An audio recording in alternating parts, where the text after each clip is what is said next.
અરવલ્લી જિલ્લા કોંગ્રેસ સમિતિ દ્વારા આજ રોજ મોડાસા ખાતે ટાઉન હોલ થી નવા બસ સ્ટેશન સુધી વોટ ચોર ગાદી છોડ ના નારા સાથે કોંગ્રેસના સૌ આગેવાનો, કાર્યકરો અને નગરજનો સાથે એક મશાલ રેલીનું આયોજન કર્યું છે। આ મશાલ રેલી દ્વારા એક સંદેશ આપવા માંગીએ છીએ કે જે ચૂંટણીની અંદર વોટ ચોરી કરી અને જે ભારતીય જનતા પાર્ટી દ્વારા એનો ચૂંટણી પંચનો જે દુરુપયોગ કરવામાં આવે છે એની અંદર પ્રજાજનોને ખૂબ જાગૃત કરી અને પ્રજાજનોનો સાથ લઈ અને આ એમની ચોરી પકડવા માટેનો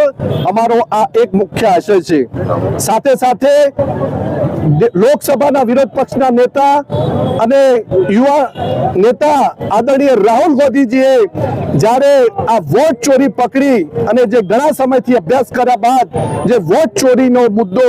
ખૂબ અગ્રેસરથી જ્યારે એમને ઉપાડ્યો છે ત્યારે દેશની જનતા પણ તેમની સાથે છે। એમાં પણ અમે અરવલ્લી જિલ્લાના સૌ આગેવાનો સાથે મળી એમની સાથે છીએ અને જે કંઈ આગામી કાર્યક્રમો કરવામાં આવશે એમાં ચોક્કસપણે અમે ધારપૂર્વક કરીશું એવો અમે સૌ અરવલ્લી જિલ્લા કોંગ્રેસના આગેવાનોએ નિર્ધાર કર્યો છે।